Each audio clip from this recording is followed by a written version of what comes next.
আজকের ভিডিওতে আমরা আলোচনা করব জেনারেল সায়েন্সের বেশ কিছু গুরুত্বপূর্ণ এমসিকিউ প্রশ্ন। তো তোমরা প্রত্যেকেই আমার সাথে সাথে সঠিক উত্তর দেওয়ার চেষ্টা করবে। যারা এখনও চ্যানেলটি সাবস্ক্রাইব করোনি তারা অবশ্যই প্রত্যেকে চ্যানেলটি সাবস্ক্রাইব করে নাও এবং তোমার বন্ধুদের অবশ্যই শেয়ার করে দাও। তো দেখো, খুব বেশি দেরি না করে আজকে আমাদের প্রথম প্রশ্নে আসছি। তো তোমরা প্রত্যেকেই লক্ষ্য করো, খুব ভেরি ইম্পর্টেন্ট প্রশ্ন। দেখো কী বলা রয়েছে, একজন স্বাস্থ্যবান লোকের রক্তচাপ হলো। দেখো চারটি অপশন তোমরা লক্ষ্য করো এবং সঠিক উত্তর দাও। তাহলে ক্ষেত্রে সঠিক উত্তর কী হবে? দেখো অপশান এ 90/60, অপশান বি দেখো 200/110, অপশান সি দেখো 120/80 এবং অপশান ডি দেখো 140/60। তাহলে ক্ষেত্রে সঠিক উত্তর কী হবে? না, অপশান সি হবে সঠিক উত্তর। তাহলে মিলিয়ে নাও প্রত্যেকে। দেখো 120/80, তাহলে অপশান সি হচ্ছে সঠিক উত্তর। তো এই যে 120/80 কখন মাপা হয়? না, সংকোচন এবং প্রসারণের সময়। পিণ্ডের সংকোচনকে কী বলা হয়? না, সিস্টোল। এবং হৃৎপিণ্ডের প্রসারণকে কী বলা হয়? না, ডায়াস্টল। এই সময় আমাদের কি এই দুটো পার্ট আমরা নিই। সিস্টোলের সময় দেখো 120 নর্মাল এবং ডায়াস্টলের সময় নর্মাল কত? না, 80। তোমরা প্রত্যেকেই যন্ত্রটি দেখতে পাচ্ছ। এই যন্ত্রের সাহায্যে আমরা কী মাপি? না, ব্লাড প্রেশার বা রক্তচাপ। এর নাম কি? প্রত্যেকে মনে রাখবে, এর নাম হচ্ছে স্পিগমো ম্যানোমিটার। কী বললাম? না, স্পিগমো ম্যানোমিটার। তো যন্ত্রটি প্রত্যেকেই দেখতে পাচ্ছ, দেখে নাও ছবিতে। এর কী নাম? না, স্পিগমো ম্যানোমিটার। প্রত্যেকেই মনে রাখবে কিন্তু রক্তচাপ বা ব্লাড প্রেশার মাপা হয় কোন যন্ত্রের সাহায্যে? না, স্পিগমো ম্যানোমিটার। নেক্সট আমি 2 নম্বর প্রশ্নে আসছি। দেখো দেখো মিথেন গ্যাস কী নামে পরিচিত? চারটি অপশন তোমরা লক্ষ্য করো এবং সঠিক উত্তর দেওয়ার চেষ্টা করো। তাহলে দেখো এক্ষেত্রে সঠিক উত্তর কী হবে? অবশ্যই আমার সাথে মিলিয়ে নেবে। তাহলে মিথেন গ্যাসকে কী নামে পরিচিত? দেখো তাহলে সঠিক উত্তর কী হবে? না, মার্স গ্যাস। তাহলে ক্ষেত্রে সঠিক উত্তর হলো মার্স গ্যাস। তাহলে 3 নম্বর অপশন হচ্ছে সঠিক উত্তর। মিথেন গ্যাসকে কী বলা হয়? না, মার্স গ্যাস। এরপর দেখো চারটি অপশানে কিন্তু ভীষণ গুরুত্বপূর্ণ। তাহলে লাফিং গ্যাস কাকে বলা হয়? না, প্রত্যেকে মনে রাখবে লাফিং গ্যাস কাকে বলা হয়? না, N2O। কী বললাম? না, N2O বা একে কী বলা হয়? Nitrous oxide. লাফিং গ্যাস কাকে বলা হয়? না, নাইট্রাস অক্সাইডকে। এছাড়াও দেখো কী আছে, টিয়ার্স গ্যাস। টিয়ার গ্যাস কাকে বলা হয়? প্রত্যেকে মনে রাখবে SO2 বা সালফার ডাইঅক্সাইডকে কী বলা হয়? না, টিয়ার গ্যাস। এরপর নিষ্ক্রিয় গ্যাস তোমরা অবশ্যই প্রত্যেকেই জানো নিষ্ক্রিয় গ্যাস। নিষ্ক্রিয় গ্যাস কোনগুলো? না, হিলিয়াম, নিয়ন, আর্গন প্রভৃতি। তো এই নিষ্ক্রিয় গ্যাসগুলি পর্যায় সারণীতে কত নম্বর শ্রেণীতে অবস্থান করে? না, 18 নম্বর। আধুনিক পর্যায় সারণীতে 18 নম্বর শ্রেণীতে অবস্থান করে। তো এই যে আধুনিক পর্যায় সারণী কে আবিষ্কার করে? অবশ্যই তোমরা মনে রাখবে, খুব ভেরি ইম্পর্টেন্ট।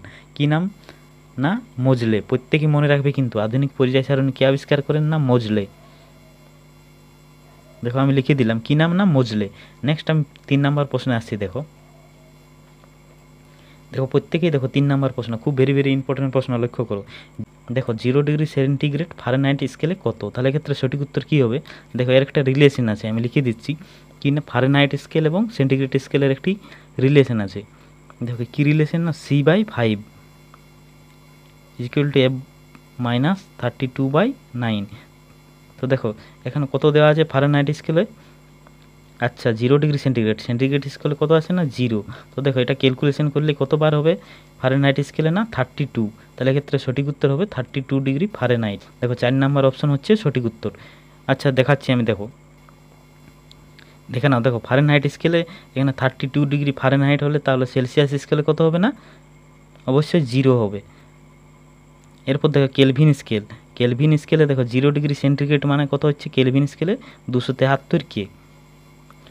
দেখে নাও 0 ডিগ্রি সেন্টিগ্রেড অর্থাৎ 273 কে। কেলভিন স্কেলের সর্বনিম্ন পাঠ হচ্ছে 273 কে। দেখো কেলভিন স্কেলের সর্বনিম্ন পাঠ হচ্ছে 273 কে এবং হায়েস্ট পাঠ হচ্ছে 373 কে। এরপর লক্ষ্য করে দেখো বয়লিং পয়েন্ট ফারেনহাইট স্কেলে বয়লিং পয়েন্ট কত? না, 212 ডিগ্রি ফারেনহাইট। অবশ্যই মনে রাখবে। দেখো 100 ডিগ্রি সেন্টিগ্রেড অর্থাৎ 212 ডিগ্রি ফারেনহাইট। আমাদের নর্মাল হিউম্যান বডির টেম্পারেচার কত? না, দেখো 98.6 ডিগ্রি ফারেনহাইট বা 37 ডিগ্রি সেন্টিগ্রেড। এবং দেখো জলের বয়লিং পয়েন্ট তাহলে কত? না, 100 ডিগ্রি সেন্টিগ্রেড বা 212 ডিগ্রি ফারেনহাইট। এবং যদি কেলভিনে বলি, না, 373 কে। লক্ষ্য করো তোমরা জলের ফ্রিজিং পয়েন্ট অর্থাৎ কি? না, জল জমে কখন বরফ হয়। তাহলে দেখো ফারেনহাইট স্কেলে যদি বলি, না, কত? 32 ডিগ্রি ফারেনহাইট। এবং সেন্টিগ্রেড স্কেলে যদি বলি সেলসিয়াস স্কেলে তাহলে কত? না, 0 ডিগ্রি সেন্টিগ্রেড। কেলভিন স্কেলে তাহলে কত হবে? না, 273 কে। এরপর আমরা দেখো পরবর্তী প্রশ্নে আসছি, লক্ষ্য করো। দেখো রাডার কথাটির পুরো অর্থ কী? তাহলে ক্ষেত্রে সঠিক উত্তর কী হবে? অবশ্যই প্রত্যেকেই কমেন্ট করো, দেখে নাও। তাহলে ক্ষেত্রে দেখো সঠিক উত্তর হবে 4 নম্বর অপশন, লক্ষ্য করে দেখো radio detection and ranging. Radar কথার পুরো কী? না রেডিও ডিটেকশন অ্যান্ড রেঞ্জিং, অবশ্যই প্রত্যেকেই মনে রাখবে radio detection and ranging. Next আমি পরবর্তী 5 নম্বর প্রশ্নে আসছি, লক্ষ্য করো স্টেনলেস স্টিল কি। তাহলে দেখো স্টেনলেস স্টিল প্রত্যেকেই নাম শুনেছে স্টেনলেস স্টিল, তাহলে এটি কি দেখো অপশান এ দেখো যৌগ, অপশান বি দেখো মিশ্রণ, অপশান সি দেখো মৌল, অপশান ডি দেখো সংকর ধাতু। তাহলে সঠিক উত্তর কী হবে দেখো স্টেনলেস স্টিল কি না সংকর ধাতু।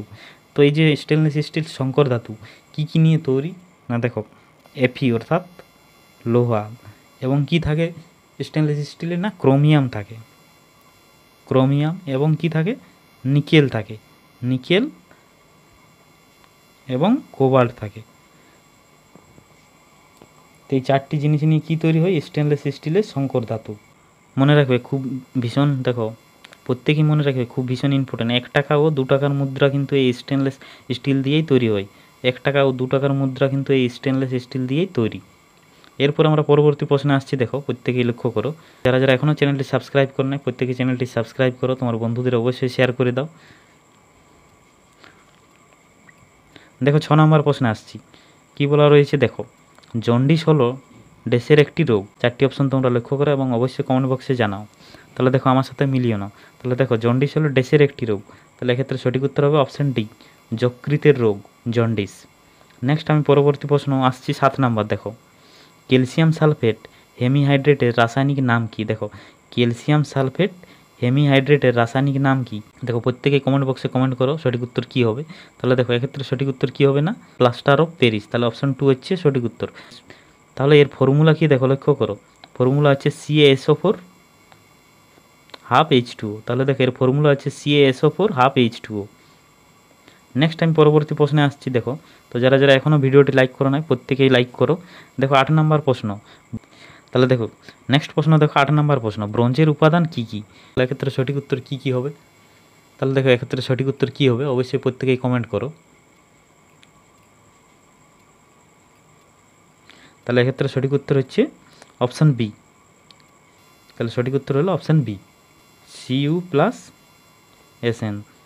তাহলে কত থাকছে না এটি 90% থাকে এবং 10%, 90% এবং টিন থাকছে 10%। কপার এবং টিন নিয়ে কী তৈরি হচ্ছে না ব্রোঞ্জ। নেক্সট আমি পরবর্তী প্রশ্নে আসছি, দেখো 9 নম্বর প্রশ্ন মেঝের টাইলস তৈরিতে কোন পলিমার ব্যবহৃত হয়, তাহলে এক্ষেত্রে সঠিক উত্তর কী হবে অবশ্যই দেখো প্রত্যেকে চেষ্টা করো, দেখো আমার সাথে মিলিয়ে নাও। তাহলে PVC বা পলিভিনাইল ক্লোরাইড, তাহলে অপশান এ হচ্ছে সঠিক উত্তর। নেক্সট আমি পরবর্তী প্রশ্নে আসছি, দেখো 10 নম্বর প্রশ্ন ভরবেগের একক কী। দেখো লক্ষ্য করো তোমরা ভরবেগ, তাহলে কী হচ্ছে ভর ইন্টু বেগ, তাহলে ভরের একক কী না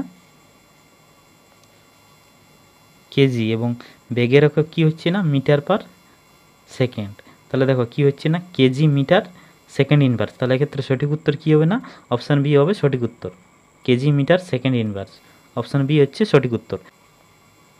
দেখো নেক্সট দেখো 11 নম্বর প্রশ্ন কোনটি ভেক্টর রাশি। দেখো 11 নম্বর প্রশ্ন দেখো খুব কনফিউজিং প্রশ্ন, কিন্তু দেখো 4টি অপশন তোমরা লক্ষ্য করো, তাহলে এখানে দেওয়া আছে আয়তন, অপশান বি দেখো ভর, অপশান দেখো 3 নম্বর অপশান দেখো ওজন, 4 নম্বর অপশান দেখো দৈর্ঘ্য। তাহলে ক্ষেত্রে ভেক্টর রাশি কোনটি।